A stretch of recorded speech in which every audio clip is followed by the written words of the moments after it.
Wato naji wani dattijo yana magana a rediyo yana cewa bayan Allah ya sa wannan corona ta wuce za a ga kwarononi da yawa a Najeriya. Za a ga kwarononin gwamnoni waɗanda suka kwashe duke jama'a da sunan yaƙi da wannan cutar ta corona. Za a ga kwarononi cikin wato ma'aikatan nan da shugaban ƙasa ya naɗa domin su yaƙi da wannan corona a Najeriya, domin an tara kuɗaɗe. Waɗansu ma mun ji shugaban bankin Najeriya ya faɗa cewa akwai miliyan 15,000 waɗanda su Dangote suka tara bayan waɗannan da shugaban ƙasa ya ce a buɗe ma asusu. Za a ga kwarononi a wannan hukuma da Sadiya Umar ke shugabanta, wato mai ba da tallafi ga al'ummar ƙasa.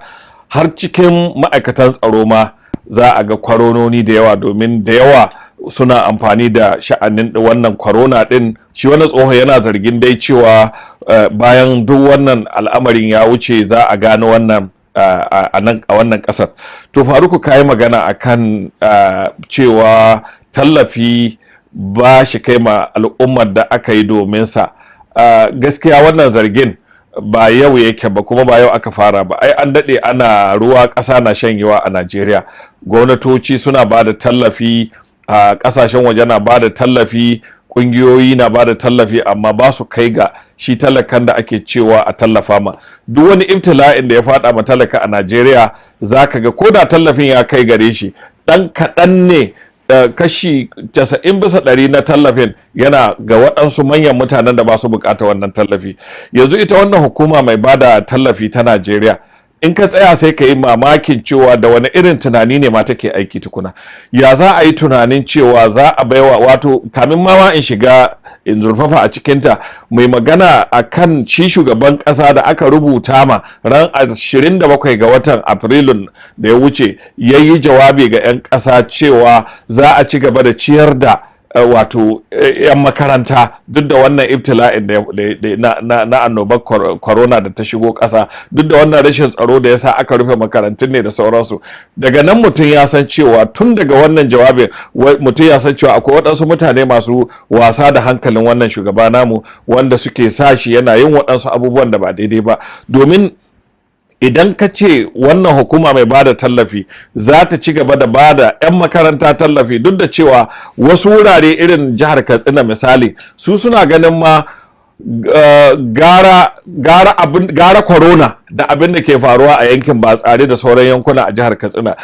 Tallafin nan idan ka ce za ka baiwa 'yan makaranta, wace makaranta? An rufe makarantun ne fa a Najeriya. Sa'an nan ina wannan hukuma ta sami ƙididdigar adireshin ɗan makaranta, domin an san makarantar da yaro yake, amma wa ya san saƙon da gidansu yake a cikin ƙauyuka da sauransu, inda za a bi wai a ce za a ba yaro miliyan 9 ɗan makaranta tallafi, za a ba su abinci. Me yasa ba a bar magana yara ba, tunda makaranta kan an ruhe? Ai magana iyayen yara, talakawa masu bukata, a kai musu tallafin nan. Me yasa ba a yi tunanin a kai tallafi jihar Katsina da jihar Zamfara da jihar Neja, inda ake ta'addanci? An kori mutane a wasu yankuna na Sokoto, an kwashe musu abinci. Su waɗannan mutanen corona bata kai bala'in da suke ciki ba. Me yasa ba a yi tunanin a kai musu tallafi ba, sai a yi magana tallafi wai a kai ma 'yan makaranta abinci, saboda ɗaya waɗansu mutane suna tunanin cewa akwai wani abin da za a amfana da shi. Saboda haka zarge-zargen da ake yi na cin hanci da rashawa a cikin wannan hukuma ta mai ba da tallafin gaggawa ga al'ummar Najeriya, wadda ita Sadiya Umar ke jagoranta,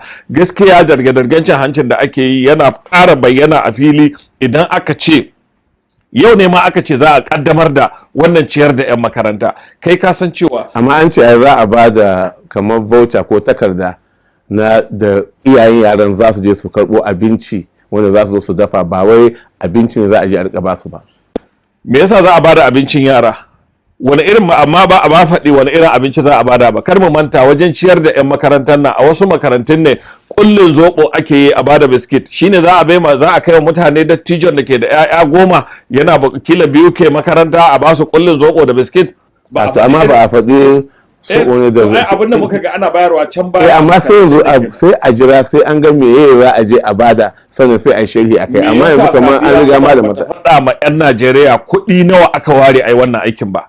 duk da waɗancan kuɗaɗe da ake bayarwa na tallafi na 20,000 har yanzu ba a faɗi mutum nawa suka amfana, wani gari ne suka amfana, nawa ne kuɗaɗen da suka amfana. Nake gaya maka wannan zargi da waɗannan da al'ummar Najeriya ke yi cewa bayan kammala koronan nan ta wuce za a samu korononi da yawa, to ina tabbatar maka kila akwai alamar gaskiya a ciki.